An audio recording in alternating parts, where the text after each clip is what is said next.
안녕하세요. 저는 두돌된 딸을 키우는 40대 여자입니다. 평소 즐겨 듣는 채널에 제 사연이 소개될 거란 생각만으로도 괜스레 떨려오네요. 그럼 시작해 볼게요. 저와 남편은 10년차 부부였습니다. 연애도 오래 했던 터라 느끼기엔 20년은 좋게 산 부부 같은 느낌이었어요. 풋풋 설렘 이런 단어와는 거리가 멀었지만 저희만 느낄 수 있는 특유의 그 편안함이 전 좋았어요. 남편과 전 자연 임신이 되지 않아 병원에 가서 검사도 받고 시험관 시술도 병행했지만 임신이 되지 않았어요. 거듭된 실망과 실패에 저흰 지쳐갔어요. 그럴 때마다 남편과 저는 서로를 보듬어 주었고 지난 10년 동안 크게 싸운 적이 없었죠. 그만큼 눈빛만 보아도 잘 알고 자신보다 서로를 위해 배려한다고 생각했어요. 남편과 저 사이엔 애틋함이 감미된 우정이 있다고도 생각했죠. 한없이 괜찮다며 잘 될 거라고 하는 남편과는 달리 아버님은 한없이 절 구박했어요. 친구들 이야기를 들어보면 이런 경우 어머님이 나서서 난리를 부리고 아버님은 한 발 물러서 지켜본다고 하던데 저희 시댁은 정반대였어요. 며느리 사랑은 가뿐히 버려버린 아버님은 고약하기가 하늘을 찔렀어요. 입만 떼셨다 하면 어쩜 그렇게도 주옥 같은 망언을 하시는지. 결혼 3, 4년 차까진 매번 아버님을 뵐 때마다 놀라움의 연속이었어요. 아버님의 한마디에 울고 웃던 전 어느새 결혼 10년 차가 되었고 이젠 아버님의 100마디도 가뿐히 받아치는 며느리가 되었어요. 애도 못 가지는 것이 음식간도 못 맞추는구나. 어느 것 하나 간이 딱 맞는 게 없어. 이걸 먹으라고 만든 게야? 그러게요. 제가 왜 그랬을까요? 진작 이혼시켰어야 했거늘. 내가 심성이 이렇게나 곱다. 너 같은 것도 며느리라고 내치지도 못하고 그 긴 세월을 네 꼴을 보고 살고 있는 걸 보니 말이다. 그러게요. 아버님이 못하시면 저라도 이혼하자고 했어야 했는데 제 심성이 고와서 그 모진 핍박에도 아버님이 부르시면 쪼르르 달려와서 또 이 꼴을 당하고 있네요. 저 고약한 것, 애도 못 가지는 것이 입만 살아서는 네 꼴 보니 밥도 안 넘어간다. 얼른 집으로 가.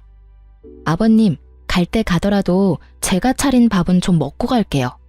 오늘 아버님 아들도 늦는다고 해서 집에 먹을 것도 없단 말이에요. 애는 못 가지지만 배는 고파요, 저도. 제 입장에선 참다 터져 이제야 할 말을 하는 것이었지만 아버님 입장에선 이런 제가 되바라지다라고 생각하셨죠. 본인이 저에게 어떻게 했는지는 전혀 기억하시는 분이 아니니까요. 이런 상황이 저도 물론 좋을 리 없었어요. 그래서 연락을 피하거나 호출에 응하지 않으니 글쎄 아버님께서 저희 집으로 직접 찾아오시더라고요. 그 뒤에 저희 집에 일어난 일은 말하지 않아도 익히 잘 아시리라 믿어 의심치 않습니다. 아버님이 돌아가시고 난 뒤 집에 돌아온 남편이 화들짝 놀라며 이런 말을 했어요. 뭐야, 집에 도둑 들었어?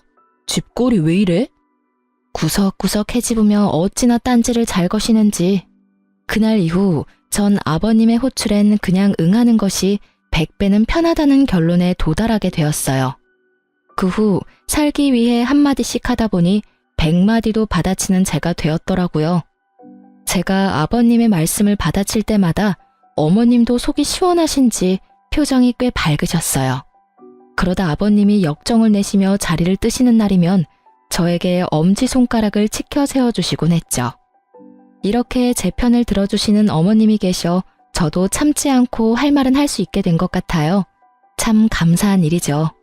하지만 아무리 할 말은 다 하는 저일지라도 상처를 받지 않는 건 아니었어요. 특히 아버님의 말씀에 친정 부모님이 등장하는 날이면 울컥하는 마음에 말보다 눈물이 앞서곤 했어요. 그런 날이면 어김없이 어머님이 나서주셨어요.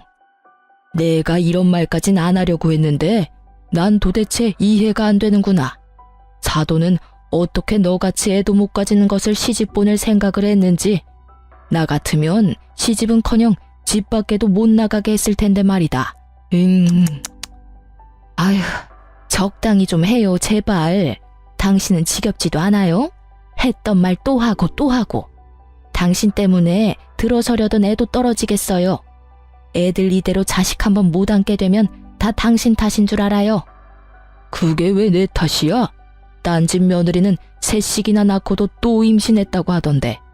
쟤는 병원 가서 시술인가 나발인가도 받으면서도 소식 없는 거 보면 모르긴 몰라도 몸에 문제가 있는 게지. 당신 정말 치매 검사라도 해봐야 하는 거 아니에요? 애들 당신 등살에 매년 검진받고 있는 거 정말 몰라서 그런 말 하는 거면 당장 내일 나랑 병원부터 갑시다. 당신 말대로 모르긴 몰라도 머리에 문제가 있어 보이니까요. 이 할망구가 지금 누구 편을 드는 게야? 당신이 이따위로 구는데 내가 누구 편을 들겠어요? 당연히 며느리 편을 들죠. 꼴에 같은 여자라고 편드는 꼬락서니하고는 혀 좀 그만 차고 할 일이 그렇게 없으면 들어가서 잠이나 자요. 꼴도 보기 싫으니까. 그렇게 아버님을 방으로 보내버린 어머님은 늘 제 손을 꼭 잡아주시며 말씀하셨어요. 아가, 미안하구나. 내가 이렇게 대신 사과할 테니 마음에 너무 담아두지 마라. 저런 말들 마음에 담아둬봤자 너만 병들어. 알겠지? 네, 어머님. 걱정 마세요. 하루 이틀도 아니고 저 괜찮아요.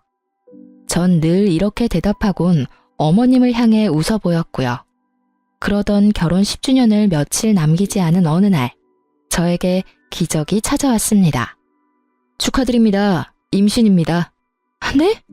정말 임신이에요? 예, 산모님. 그동안 정말 고생 많이 하셨어요. 노산이라 조심 또 조심하셔야 합니다. 이번에도 당연히 아니겠지 하는 마음에 찾은 병원이라서 더 기뻤어요. 진료실에서 어린아이처럼 방방 뛰고 말았죠. 특히 그 산모님이라는 호칭이 어찌나 좋았는지 몰라요. 병원을 나서는데 그야말로 구름 위를 걷는 기분이더라고요. 전 남편보다 먼저 아버님께 전화를 걸었어요. 아버님의 말씀대로 아기도 못 가지던 것이 드디어 임신을 했다는 사실을 제일 먼저 알려드리고 싶었으니까요. 네가 웬일이냐? 먼저 전화를 다 하고. 아버님, 저 지금 병원에서 나오는 길인데 저 임신했대요. 뭐? 그게 사실이야? 네, 노산이라서 조심하라고 하네요. 그거 말곤 저도 아기도 건강하대요. 심장 소리도 들었는데 신기하더라고요. 그래? 우리 아가 고생 많이 했어. 그래서 지금 병원 앞이냐?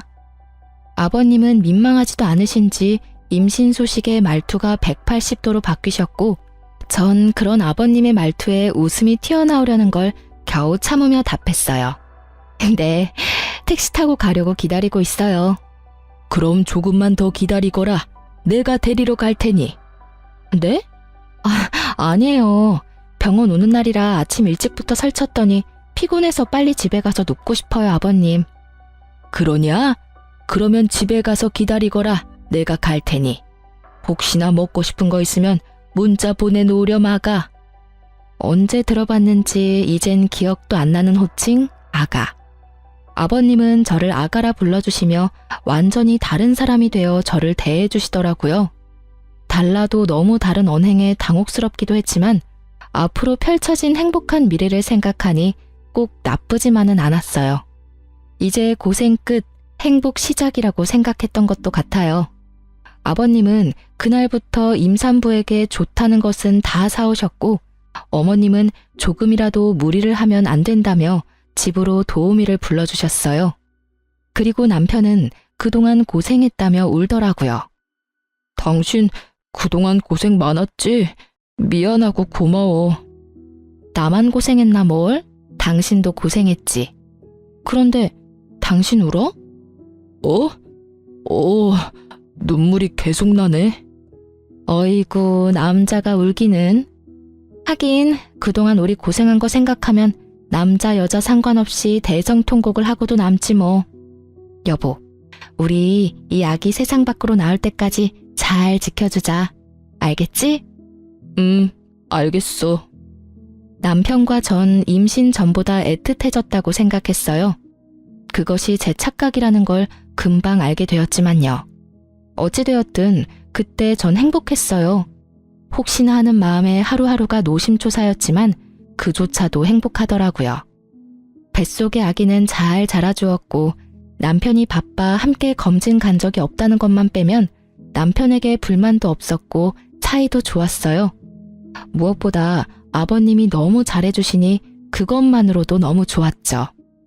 그렇게 전 결혼 생활 10년을 통틀어 가장 행복한 시간을 보내고 있었어요. 제 행복이 끝나던 날은 뱃속의 아기가 딸이라는 소식을 들은 날이었어요. 전 전화를 기다리고 계실 아버님께 전화를 걸었어요. 아버님, 저예요. 뭐래니? 아들이지? 그치? 그게요, 그게 말이죠. 딸이래요. 뭐? 딸이래요, 아버님. 제 차 딸임을 확인한 아버님은 그냥 전화를 끊어버리셨어요. 섭섭해 하실지는 알았지만 생각보다 과한 반응에 당황스러움이 몰려오며 걱정이 되더군요. 제 우려는 현실이 되었고 아버님의 귀한 대접은 더 이상 없었습니다. 대접은커녕 임신 전보다 더 심해지셨죠. 저도 상황이 그렇게 되니 더는 당하고만 있을 순 없겠더라고요. 제 아기를 지켜야 했으니까요. 너 당장 집에 좀 와서 일 좀 거들거라. 오늘 점심엔 해물탕이 먹고 싶으니 장도 좀 봐서 오고. 저번엔 꽃게가 적어서 영 별로더라. 이번엔 많이 좀 사오너라. 남으면 꽃게찜도 좀 하고. 죄송한데 저 못 가요, 아버님. 무엇이 어째? 저 노산이어서 조심해야 하는 거 아시잖아요. 저번에도 아버님이 부르셔서 갔다가 무리하는 바람에 밤에 배 뭉쳐서 혼났어요, 아버님. 앞으로 아버님이 아무리 부르셔도 안 갈 거니 그런 줄 아시고 저 기다리지 마세요. 누가 들으면 아주 큰일이라도 한 줄 알겠구나. 그리고 임신했을 때일수록 많이 움직여야 한다. 잔말 말고 얼른 오지 못해? 네, 전 안 갈 거예요. 그리고 저 노산이라고 조심해야 한다고 집 밖에도 웬만하면 나가지 말라고 하신 건 다름 아닌 아버님이셨잖아요. 그땐 네 뱃속의 아기가 아들인 줄 알았을 때의 얘기고 지금은 상황이 많이 달라지지 않았느냐? 내가 왜 낳아봤자 아무짝에 쓸모도 없는 딸까지 신경 써야 하느냐 이 말이다. 정말 너무하세요, 아버님. 딸이든 아들이든 다 똑같은 아버님 손주라고요. 어떻게 이렇게까지 변하세요? 처음엔 그렇게 귀하게 대해주시더니 이젠 온갖 굳은 일은 다 시키시잖아요. 그때 이야기는 꺼내지도 마라. 그 뱃속에 든 것이 딸인 줄도 모르고 몸에 좋다는 것 다 갖다 먹인 거 생각하면 장기가 다 꼬이는 기분이니까. 아, 그러세요? 그럼 제가 더더욱 가면 안 되겠어요, 아버님. 딸이나 가진 제가 아버님 앞에서 얼쩡거리다가 진짜 아버님 장기라도 다 꼬여버리면 어째요? 뭐야? 너 지금 나한테 악담 퍼붓는 게야? 아니요. 진심에서 나오는 걱정이에요. 그럼 저 배가 또 뭉쳐서 쉬어야겠어요. 들어가세요, 아버님. 전화를 끊어버린 전 아버님이 또 찾아오시진 않을까 걱정스러웠지만 다행스럽게도 어머님이 잘 막아주셨는지 그런 걱정은 덜 수 있었어요. 하지만 혹시나 하는 상황이 있을 수도 있으니 남편에게도 말을 했어요. 여보, 잠깐 얘기 좀 해. 중요한 얘기야? 내일 하면 안 될까? 나 오늘 좀 피곤한데. 중요한 이야기야. 저의 단호함에 남편은 귀찮아 죽겠다는 얼굴로 제 옆에 앉더군요. 아, 뭔데? 당신이 아버님께 전화 좀 해줘. 우리 아기 여자인 거 아시고 나선 나한테 또 시작하셨어. 아니, 더 심해지셨어. 노산이라고 또 조심해야 한다고 난리치실 때는 언제고 요즘엔 틈만 나면 불러서 일 시키신다고. 오늘 또 전화 와서 난리치시길래 난 앞으로 못 간다고 그랬으니까 당신이 전화해서 무사히 출산할 때까지 나 좀 괴롭히지 마시라고 해줘. 당신이 못 간다고 했으면 됐지. 나까지 굳이 전화해서 그런 말을 해야 해? 당신 기억 안 나? 임신하기 전에 내가 아버님이 오라는 거 무시했다가 우리 집에 찾아오셔서 냉장고 안 다 뒤집어 놓으시고 옷장 다 헤집고 심지어 욕실 수건까지 다 꺼내서 다시 빨라고 하셨잖아. 혹시나 이번에 또 찾아오셔서 그러시면 어쩌냐고. 지금은 홀몸도 아닌데. 알겠으니까 그만 좀 해. 나 오늘 진짜 힘들었어. 요즘 계속 야근하는 거 알잖아. 제발 나 좀 쉬자, 어? 그래, 알겠어. 내일 꼭 전화 드려. 남편의 무관심에 가까운 태도가 마음에 들지 않았지만 정말 피곤해서 저러는가 보다 했어요. 하지만 남편의 무관심엔 이유가 다 있었더라고요. 그 이유는 며칠 뒤 퇴근하고 돌아온 남편의 손에 있었어요. 이게 다 뭐야? 내가 묻고 싶다. 이게 다 뭐야? 이 남자 누구냐고. 남편이 건넨 것은 낯선 남자 품에 안겨있는 저의 모습이 찍힌 사진이었습니다. 당황스러웠죠. 아무리 보아도 처음 보는 남자의 품에 아무리 보아도 저인 여자가 안기다시피 기대어 있었으니까요. 나도 몰라. 이 여자는 내가 맞는데 이 남자는 나도 누구인지 몰라. 진짜야. 당신 지금 그걸 말이라고 해? 솔직히 말하라고. 나 진짜 억울해. 당신 나랑 산 세월이 얼만데 날 몰라? 내가 당신 두고 바람필 여자야? 그러니까 설명을 해보라고. 이 남자는 누구인지, 왜 이러고 있는 것인지. 나도 말하고 싶어. 그런데 진짜 아무 생각도 안 나는 걸 어떻게 해? 크게 당황한 저는 아무 생각이 떠오르지 않았어요. 그저 억울하다는 생각밖에 들지 않았어요. 전 손톱을 물어뜯으며 사진 속 상황을 떠올리려 했었고, 그런 저를 보던 남편은 충격적인 말을 꺼냈어요. 당신 솔직하게 말해봐. 뱃속의 아기 내 자식이 맞긴 해? 뭐? 당신 방금 뭐라고 그랬어? 당신 자식이 맞냐니? 그러면 우리 아기인데 당연히 당신 자식이지. 누구 아기겠어? 아니, 상황이 그렇잖아. 갑자기 이런 사진을 회사로 오지를 않나. 당신은 자세한 설명도 없이 억울하기만 하다고 하지. 입장 바꿔 당신이 나라면 의심 안 되겠어? 나 이 사진 보는데 진짜 당신한테 배신감도 들고 믿을 수도 없어서 당장 이혼하고 싶은 거. 우리 함께한 세월이 있으니 마지막으로 변명이라도 들어보려고 온 거야. 그런데 아무 말도 못하는 당신 보니까 정말 실망스럽다. 전 정말 억울해 미칠 것만 같았습니다. 정말 기억이 안 나서 할 말이 없는 것인데 없는 기억을 만들어낼 수도 없는 노릇이고 너무 억울하더라고요. 아무 말도 하지 못하고 남편이 하는 말만 죄인처럼 듣고 있던 그때 제 머릿속에 번쩍하고 기억 하나가 스쳐가더라고요. 사진 속 그날의 기억이요. 전 최대한 차분히 그날의 기억을 남편에게 전달하려 했었어요. 아, 나 기억났어. 그날 어머님이 편찮으시다는 연락받고 식사라도 챙겨드려야겠다 싶어서 장 보고 나오던 길이었는데 그 남자랑 부딪혔어. 그 바람에 장 본 걸 다 떨어뜨렸고 급하게 줍고 일어나는데 갑자기 너무 어지러운 거야. 당신도 알잖아. 나 임신하고 빈혈 심해진 거. 내가 갑자기 비틀거리니까 그 남자가 부축해주더라고. 나도 너무 어지럽고 쓰러질 것 같아서 모르는 사이에 기댄 것 같은데 그 타이밍에 이런 사진이 찍혔나 봐. 그러고 나서 그 남자가 가방에 임산부 배지를 보고선 날 부축해서 택시 타는 곳까지 데려다 주더라고. 정말 그게 다야. 남편은 헛웃음을 지어 보였지만 사진의 진실은 이것이었어요. 심지어 제가 그 남자에게 기대었다는 것도 사진을 보고 알았을 정도로 찰나의 순간이었고요. 저의 설명에도 남편의 눈빛은 차가웠고 저는 지은 죄도 없는데 괜히 남편의 눈치를 살피고 있었어요. 그 순간 남편의 입에선 단 한 번도 상상할 수 없는 말이 흘러나오더라고요. 우리 이혼하자. 뭐? 이혼? 당신 진심이야? 나 당신 못 믿겠어. 지금 당신이 하는 말 다 거짓말 같고 당신 뱃속에 있는 아기도 의심스러워. 당신 내 성격 알지? 한 번 아니면 끝인 거. 지금이 그래. 이미 당신을 의심하기 시작해버렸고 쉽게 돌릴 순 없을 것 같아. 여보, 진짜 아니라니까. 내가 어떻게 해주면 믿을래? 그래, 유전자 검사라도 해줘? 그럼 되겠어? 다 오해라잖아.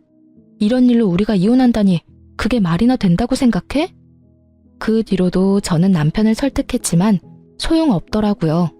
남편은 확고했고 저의 애원에도 단호하게 뿌리친 남편은 간단한 짐을 챙겨 집을 나가버리더라고요. 믿기지 않는 상황에 눈물도 나지 않았어요. 고작 이런 사진으로 17년 세월이 물거품이 되어버렸다는 사실이 아무리 생각해도 믿기지 않았으니까요. 전 뜬 눈으로 밤을 지새웠고 시부모님의 도움을 구해보고자 시댁으로 향했어요. 대문 앞에 선 저는 크게 심호흡했어요. 어떻게 말을 꺼내야 할지 모르겠더라고요. 숨을 고른 전 벨을 눌렀고 인터폰을 통해 아버님의 목소리가 들려왔어요. 누구세요? 저예요, 아버님. 문 좀 열어주세요. 문은 열리지 않았고 대신 아버님이 나오셨어요. 손에 물이 가득 담긴 대야를 든 아버님이요. 지금 뭐 하시는... 아버님은 대야 가득한 물을 저에게 들이부으셨고 전 그야말로 물에 빠진 생쥐꼴이 되었어요. 갑작스런 물벼락에 깜짝 놀란 제가 소리를 지르니 아버님이 더 큰 소리로 호통을 치더라고요. 여기가 어디라고 찾아와? 네, 다 들었다. 어디 감히 네가 주제도 모르고 바람을 피워? 아버님, 그게 오해예요. 10년을 보셨으면서 모르시겠어요? 난 모른다. 그러니 썩 꺼져. 한 번만 더 찾아오면 물이 아니라 오물을 뿌려버릴 테니 찾아올 생각은 하지도 마라. 저런 배은망덕한 것 같으니라고. 아버님, 아버님, 아버님! 저는 애타게 아버님을 불러보았지만 아버님은 참 냉정히도 들어가 버리시더라고요. 진짜 딴 남자한테 곁눈질이라도 준 적이 있었다면 이렇게 억울하진 않았을 텐데. 오해에서 비롯된 상황 때문에 물벼락까지 맞아버리니 말 그대로 미치고 팔짝 뛰겠더라고요. 전 그대로 남편의 회사로 찾아갔고 회사 앞에서 웃으며 나오는 남편과 마주할 수 있었어요. 처참한 몰골의 저와는 달리 밝게 웃는 남편을 보는데 배신감이 확 밀려오더라고요. 쫄딱 젖은 저를 발견한 남편은 밝았던 표정은 온데간데 없어지고 잔뜩 굳은 표정으로 저를 인적 드문 골목으로 데리고 갔어요. 지켜보는 눈이 사라졌다 싶으니 저를 잡았던 손을 신경질적으로 놓고는 말을 꺼냈어요. 당신 제정신이야? 회사 앞에 찾아오면 어떻게 해? 그것도 이 꼴을 하고선 누구 개망신 주려고 작정한 거야? 도대체 생각이 있어 없어? 당신은 지금 당신 망신당할 걱정밖에 안 돼? 내가 어쩌다 이렇게 홀딱 젖었는지 우리 아기는 괜찮은지 그런 걱정은 전혀 되지 않는 거야? 내가 바람 피운 당신이랑 누구 자식인지도 모르는 아기 걱정까지 하길 바라는 거야? 나한테 너무 과한 걸 바라는 거 아니야? 오해라고 했잖아. 아니라고. 난 정말 아니라니까? 당신 이러는 거 진짜 사람 질리게 하는 거 모르지? 뭐? 사실 이젠 그 사진이 오해든 아니든 상관없이 당신이란 여자랑 더 못 살 것 같아. 부부 사이에 믿음이 없는데 어떻게 같이 살아? 몸도 무거운데 괜히 고생하고 다니지 말고 그냥 이혼해. 마지막 부탁이야. 그럼 나 가볼게. 남편과 저 사이엔 그래도 우정 정도는 남았겠지 했는데 냉정하게 돌아서는 남편을 보니 저도 오만정이 떨어지더라고요. 그러면서 모든 상황이 받아들여지며 그제야 눈물이 나기 시작했어요. 전 그대로 주저앉아 배를 감싸 안고 울었어요. 저보다 아기가 더 불쌍해 눈물이 멈추지 않더라고요. 하염없이 울고만 있던 그때 어떤 남자가 다가왔어요. 전 인기척에 고개를 들었고 그 남자의 얼굴을 확인하는 순간 자리에서 벌떡 일어설 수밖에 없었어요. 그 남자는 바로 사진 속 그 남자였어요. 어? 맞죠? 그때 저 도와주셨던 분 맞으시죠? 네, 맞긴 한데 움직일 수는 있으시죠? 괜찮다면 여기서 먼 곳으로 가서 드릴 말씀이 있는데 괜찮으실까요? 아, 네. 저도 부탁드릴 게 있어요. 가시죠. 저와 그 남자는 택시를 타고 남편의 회사에서 꽤 떨어진 카페에 도착했고 그곳에서 전 충격적인 이야기를 들을 수 있었어요. 정말 죄송합니다. 전 진짜 일이 이렇게까지 될지 모르고 청 부장님이 시키는 대로 했을 뿐인데 정말 죄송합니다. 죄송하다니요? 그리고 성 부장님이라면 저희 남편이요? 네, 그게 부장님께서 사모님 골탕 좀 먹이려고 그런다고 사진 몇 컷만 찍혀주면 된다고 하셔서 그런 짓까지 하게 됐습니다. 기껏 골탕이나 먹이려고 이런 짓까지 해야 하나 싶기도 했지만 부탁만 들어주면 승진은 보장된다는 부장님 말씀에 깊이 생각하지 못하고 사모님께 큰 잘못을 저질렀어요. 정말 죄송합니다. 그러니까 남편이 부탁해서 일부러 저한테 접근하셨단 말씀이세요? 네. 저희 남편이 왜요? 도대체 저희 남편이 왜 저한테 그런 짓까지 하냔 말이에요. 그게... 그 뒤에 안 사실인데 알고 보니 성 부장님 저희 회사 신입사원이랑 바람을 피우고 계시더라고요. 저도 정말 몰랐어요. 우연히 두 사람 손잡고 가는 모습을 보고 저도 정말 많이 놀랐어요. 그래서 어떻게 해야 하나 고민하는 와중에 오늘 사모님 모습을 보는데 이대로는 안 되겠다 싶어서 말씀드리게 됐어요. 정말 죄송합니다. 갑자기 변한 남편의 태도가 모두 이해가 되며 퍼즐이 완성된 느낌. 남자의 말에 의하면 남편과 상간녀의 관계는 제가 임신하기 전부터 시작된 것 같다고 했어요. 상간녀는 당연히 남편이 유부남인 걸 알고 시작했고 회사 내에서 두 사람의 관계를 아는 사람은 본인뿐이라고 하더라고요. 남편과 상간녀는 남자가 아는 줄은 전혀 모르고요. 말을 듣는데 제가 임신 사실을 알렸을 당시 남편이 흘렸던 눈물이 생각나더라고요. 그리고 알게 되었죠. 그 눈물은 기쁨이 아니라 슬픔이라는 사실을요. 아무리 상간녀가 좋아 죽을 것만 같아도 그렇지 어떻게 뱃속의 아기까지 부정하며 저를 모함할 수가 있는지. 제가 알던 남편의 모습과는 달라도 너무 다른 모습에 충격이 컸어요. 하늘이 무너진다는 기분이 이런 기분인가 싶었어요. 한참을 멍하니 있던 저는 남자의 계속되는 사과에 겨우 정신을 차리고 말했어요. 그렇게 미안하면 제 부탁 좀 들어주세요. 아니, 들어주셔야 할 거예요. 어떤 부탁이요? 제 남편하고 그 여자 함께 있는 모습 사진 찍어서 저한테 좀 보내주세요. 이대로 이혼하기엔 제가 너무 억울해서 안 될 것 같아서요. 그쪽이 도와주면 제 억울함이 많이 풀릴 것 같은데 할 수 있겠어요? 네, 알겠습니다. 제가 한 짓도 있으니 제가 앞으로 사모님의 조력자가 되어드리겠습니다. 제가 불쌍했던 남자는 그렇게 저의 조력자가 되었고 그날 이후 저에게 큰 도움이 되었어요. 집으로 돌아온 전 따뜻한 물에 몸을 녹이고 따뜻한 차도 마셨어요. 그리곤 남편에게 전화를 걸었죠. 왜 또? 날이 선 남편의 반응에 당장이라도 욕이 나올 것 같았지만 전 더 큰 통쾌함을 위해 꾹 참고 대답했어요. 이혼하자. 당신 소원대로 이혼해 줄 테니까 우선 집에 들어와. 이번 주는 나도 바쁘고 다음 주에 법원 가자. 법원 가기 전까진 집에 들어와서 남편으로 해야 할 도리를 다해. 당신이랑 나랑 연애까지 다 합치면 17년인데 이대로 끝내는 건 함께한 날들에 대한 예의가 아니지 않아? 그래. 내가 집에만 들어가면 확실하게 이혼은 하는 거지? 당신이 이혼하지 말자고 울고불고 매달려도 할 거니까 집에나 들어와. 그리고 이 집은 내가 가질게. 이 집 살 때 내 돈이 더 들어갔던 거 기억하지? 나머지 당신 돈은 내가 10년 동안 당신 집에 일해준 노동비, 일시불로 결제했다고 생각해. 괜찮지? 그래. 그러자. 그럼 다음 주에 법원 가는 걸로 알고 있을게.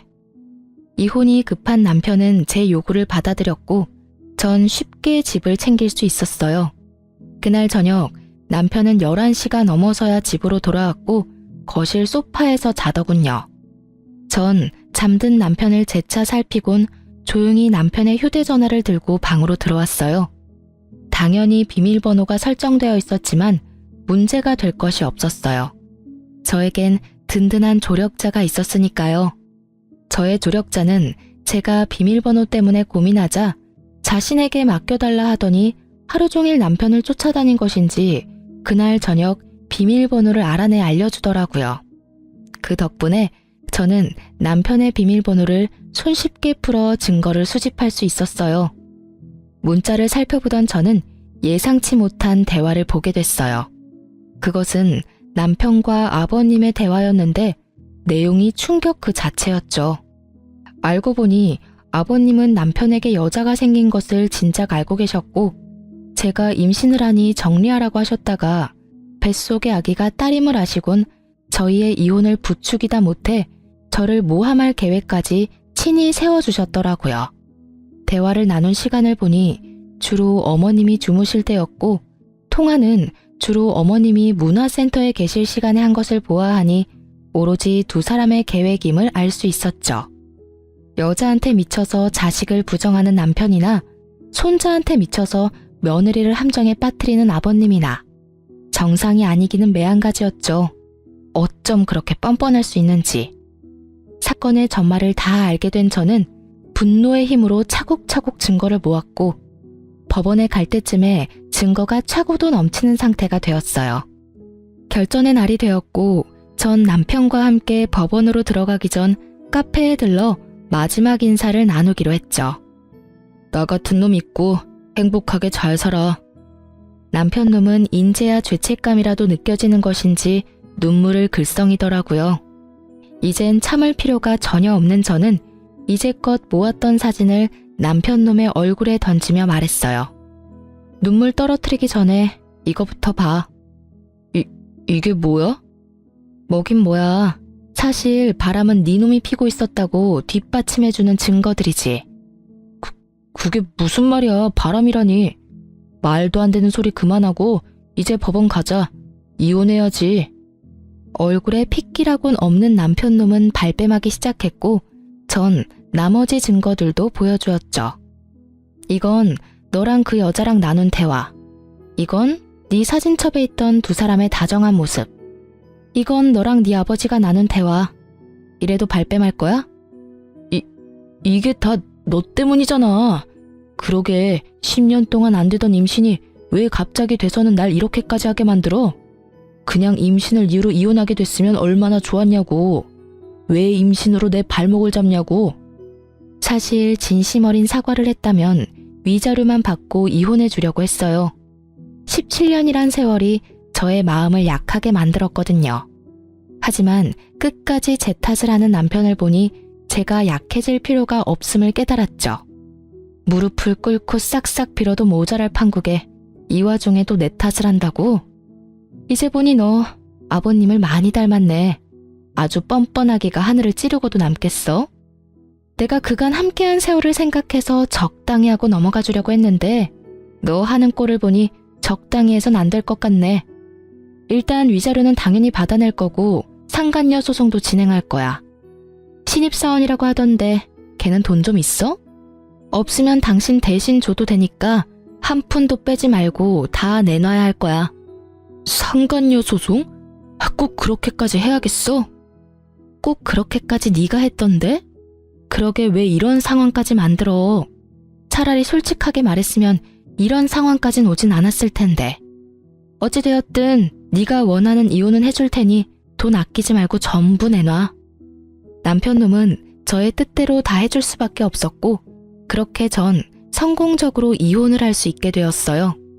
위자료가 입금되던 날 전 모든 증거를 남편의 회사로 보내버렸고 그냥 외도 사실도 공분을 살 짓인데 임신한 아내를 모함까지 하며 이혼하려고 했던 사실이 부장이라는 타이틀에 제대로 먹칠을 해버린 거죠. 회사에서 당장 해고 조치가 이루어졌고 두 사람은 사내 직원들의 입소문에 오르내리며 아주 화려한 퇴사를 하고 말았죠. 남편의 뻔뻔함이 부른 결과가 꽤 만족스럽더라고요. 자기 아들이 회사까지 쫓겨나는 상황이 되어버리자 전 시부가 머리 끝까지 화가 난 채로 왔어요. 이런 상황을 예상했던 저는 친정아빠에게 한동안 함께 있길 미리 부탁했고 드디어 제 한을 풀 날이 왔다고 생각했어요. 아무것도 모르는 전 시부는 현관문을 두드리며 온갖 욕을 퍼부어대셨고 아빠는 현관문을 열자마자 며칠 전부터 채워두셨던 물 양동이를 아버님의 머리 위로 부어버리셨어요. 그리곤 제가 들은 말을 그대로 돌려주셨죠. 썩 꺼지지 못해? 여기가 어디라고 찾아와서는 남의 집 귀한 딸한테 욕짓거리야 욕짓거리가. 다시 한번 찾아왔다간 물이 아니라 오물을 확 뿌려버릴 테니 2번 다신 찾아올 생각도 하지 마. 당장 꺼져! 풍채가 남다른 아빠의 호통에 전 시부는 겁에 질려 달아나더군요. 얼마나 무서우셨으면 발이 꼬여 2번이나 넘어졌는데도 벌떡 일어나 꽁지 빠지게 도망가시더라고요. 아버님이 다녀가시고 며칠 뒤 많이 수척해진 모습의 어머님도 찾아오셨어요. 어머님은 저에게 무릎을 꿇으시곤 용서를 구하시며 우시더라고요. 아가, 내가 대신 사과하마. 내가 자식을 잘못 키워서 네가 이런 몹쓸 짓을 당했어. 어머님, 이러지 마세요. 일어나세요. 아가, 네가 믿을진 모르지만 난 정말 몰랐단다. 2 사람이 그런 경악할 일을 꾸미고 있을 줄은 상상도 못했어. 알고 있어요. 그러니까 제발 일어나세요, 어머님. 저의 부탁에 어머님은 일어나셨고 저는 그런 어머님을 모시고 집안 소파에 앉혀드렸어요. 저의 손을 잡고 한참을 우시던 어머님은 어느 정도 진정이 되셨는지 목을 가다듬고 말을 꺼내셨어요. 나도 변호사 선임해서 이혼 진행하고 있어. 너한테 무슨 짓을 했는지 듣는데 도저히 그 영감이랑 살 수가 없겠더라고. 남은 세월이라도 편하게 살아보련다. 실버타운도 다 알아봐 놨어. 이혼이요? 그리고 실버타운이라니 비쌀 텐데 어머님 돈 있으세요? 돈? 돈이야 많지. 네가 몰라서 그러는데 우리 집 재산 대부분이 내 명이란다. 네? 저는 놀랬고 어머님은 웃으셨죠. 알고 보니 어머님의 친정이 갑부였다고 하더라고요. 그래서 지금 시댁 재산은 거의 어머님의 것이고 시부는 어머님의 등골을 파먹으며 그간 사셨다고 했어요. 그러면서 통장 하나를 내미시더라고요. 이거 너 임신했다고 했을 때부터 준비해뒀던 거야. 상가 정리한 돈인데 출산 선물로 주려고 했더니 이렇게 주게 되는구나. 어머님, 이거 금액이 너무 큰데요. 요즘 애 하나 키우는데 드는 돈이 얼만지 아니? 우리 집에 시집와서 10년 동안 상처받은 마음에 대한 치료비라고 생각하고 받아. 그럼 나는 이만 가보마. 그리고 앞으로 나한테도 연락하지 말거라. 이미 끝난 인연 계속 만나봤자 나쁜 기억밖에 더 나겠니? 행복하게 지내려 마가야.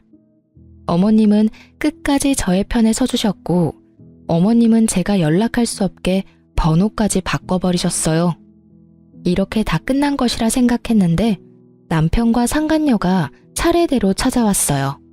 먼저 찾아온 것은 남편이었는데 이전과는 완전히 달라진 태도를 보이더라고요. 여보, 내가 다 잘못했어. 내가 미쳤었나 봐. 갑자기 이러는 이유가 뭐야? 그냥 문득 내가 미쳤었다는 생각이 들더라고. 우리 귀한 아기까지 버리고 그깟 여자가 뭐라고. 내가 그러면 안 되는 거였는데 나 진짜 반성 많이 했어. 나 한 번만 용서해주면 안 돼? 너 어머님 이혼하신다는 사실 알았구나? 그래서 이러는 거지? 아니야. 내가 널 모르니? 네 아버지도 어머님께 쫓겨날 것 같으니까 나한테 와서 이러는 거겠지.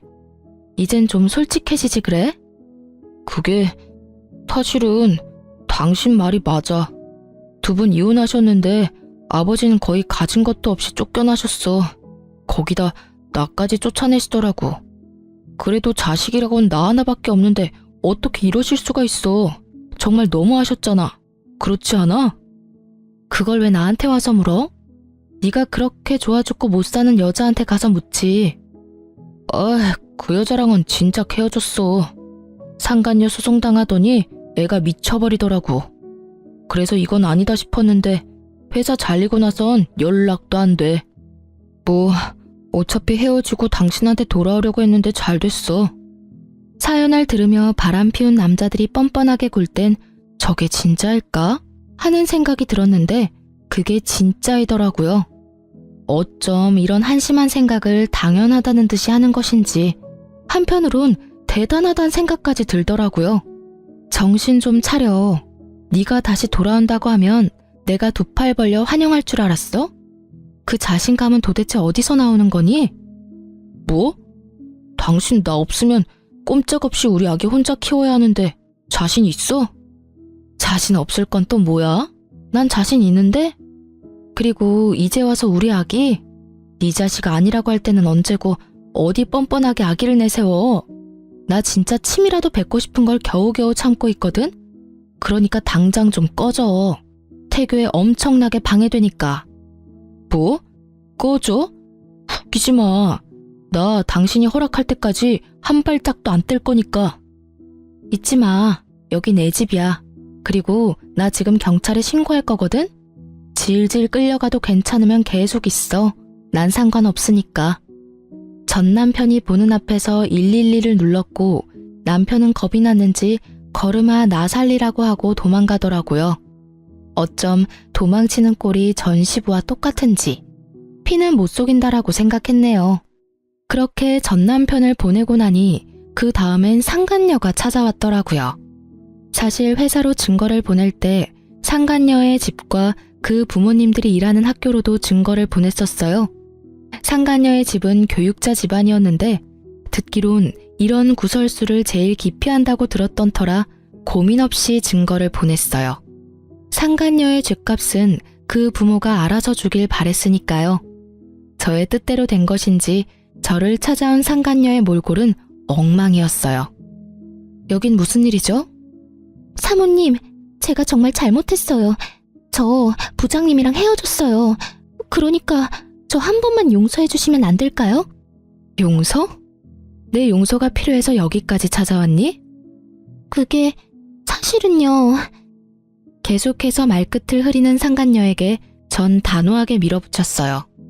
시간 끌지 말고 본론만 해. 그게 사모님이 저희 부모님 좀 만나주시면 안 될까요? 만나서 다 오해였다고 말씀 한 번만 해주시면 안 될까요? 뭐? 저 회사에서도 잘리고 집에서도 쫓겨났어요. 친구들 사이에서도 소문이 퍼져서 갈 데도 없다고요. 사람 하나 살리는 셈치고 저희 부모님 만나서 사모님이 저랑 부장님 사이 오해했었다고 한마디만 해주시면 안 될까요? 말도 안 되는 부탁을 하는 상간녀를 보는데 헛웃음이 나더라고요. 남편이나 상간녀나 생각이 어쩜 이렇게도 없는지. 그야말로 뻔뻔한 환상의 커플이다 싶었어요. 야, 생각을 좀 해봐. 내가 그런 부탁을 들어줄 것 같아? 제발요. 제가 이렇게 빌게요. 이렇게 빌든 저렇게 빌든 난 그 부탁 절대 들어줄 생각 따위 없어. 내가 웬만하면 뱃속에 아기도 있고 해서 이 정도 선에서 끝내주려고 했거든? 남의 인생 망쳐봤자 뭐하겠어. 그렇다고 해서 내 인생이 돌아오는 것도 아닌데. 그런데 너 이러는 꼴을 보니 안 되겠다. 이미 저한테 할 수 있는 건 다 하셨잖아요. 아직 더 하실 게 남았어요? 남았지. 지금까진 네가 가진 것들이 사라졌지? 앞으론 네가 가질 것들을 사라지게 할 거야. 난 앞으로 널 평생 쫓아다니면서 네가 한 짓들 다 알리고 다닐 거야. 네가 다시 취직을 하면 그 회사에 찾아가서 다 알릴 거고, 네가 결혼을 하면 그 결혼식장에 찾아가서 그 결혼 망쳐버릴 거야. 알겠어? 사모님, 꼭 그렇게까지 하셔야겠어요? 제가 이렇게 빌잖아요. 제가 불쌍하지도 않으세요? 그러는 넌 내가 불쌍하지도 않았어? 내 뱃속의 아기는 안 불쌍하더니? 그게...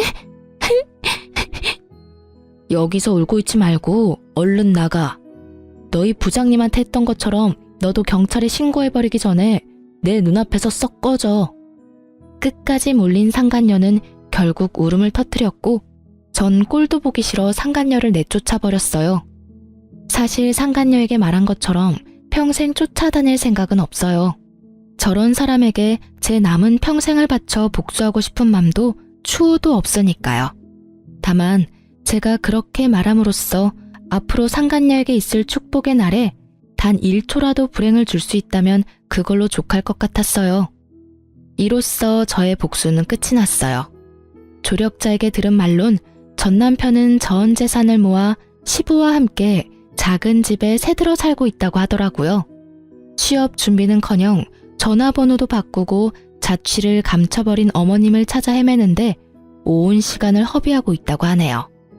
아직 정신 차리려면 멀었다고 느꼈어요. 아마 지금 얻은 그 집에서 벗어날 순 없을 거예요. 한평생 어머님의 등골만 빼먹은 전 시부와 상간녀의 위자료까지 대신 주느라 통장이 텅텅 비어버린 전 남편. 그 둘이 함께 좁은 집에서 오손도손 살아보라죠 뭐. 전 많은 일을 겪었던 터라 걱정이 많았는데 우려와는 달리 무사히 출산했습니다. 진통만 7시간을 하고 결국 제왕절개를 하게 되었을 땐 좀 억울하기도 했지만 딸을 보는 순간 그 억울함이 눈 녹듯 사라지더라고요. 처음 딸을 안던 그 순간이 아직 기억에 생생하네요. 혼자 애를 낳아 키우겠다는 저를 보며 부모님은 강하게 반대하며 우려를 표하셨지만 요즘은 손녀 바보가 다 되셨어요. 딸이 제 어릴 적 모습과 똑 닮았거든요. 그래서 그런지 그렇지 않아도 사랑스러운 딸이 더 사랑스러워요. 그리고 전 요즘 친정에서 지내고 있어요. 처음엔 몸조리만 하고 나갈 예정이었는데 부모님의 반대로 친정에 눌러 앉게 되었어요. 아무리 부모님이라지만 폐를 끼치는 것 같아 고민했는데 요즘 부모님이 딸을 보며 행복해하시는 모습을 보니 괜한 고민이었단 생각이 들어요. 100일의 기적을 기다리던 때가 엊그제 같은데 어느새 제 딸은 2번째 생일을 치렀어요. 저번 주부턴 어린이집도 다니고 있고요. 작은 등에 매달린 큰 가방이 어찌나 귀여운지. 그런 딸의 모습이 요즘 저의 웃음 버튼이랍니다. 이제 저도 다시 세상에 나가보려고 해요. 그래서 요즘 딸이 어린이집 간 사이에 상가를 보러 다니고 있어요. 아파트 상가에 작은 반찬 가게 하나 차리면 좋을 것 같더라고요. 다른 건 몰라도 10년이 넘도록 시부의 까다로운 입맛을 맞춰 요리하다 보니 음식 하나는 기가 막히게 잘 만들거든요. 이혼할 당시 그런 생각을 많이 했던 것 같아요. 나 혼자 잘할 수 있을까? 혹시라도 딸이 날 원망하면 어떡하지? 이런 생각이요. 아직까진 딸의 생각은 알 수 없지만 다른 한 가지는 분명하게 말할 수 있어요. 전 혼자 잘해왔고 앞으로도 잘할 자신이 있어요. 생각지 못한 일이 생겨나 힘이 들 때도 있겠지만 그조차도 잘 이겨낼 자신이 차고도 넘쳐요. 이렇게 요즘 전 행복하답니다. 자존감이 바닥을 기던 예전보다 지금이 훨씬 더 행복해요. 앞으로도 더 행복할 거고요.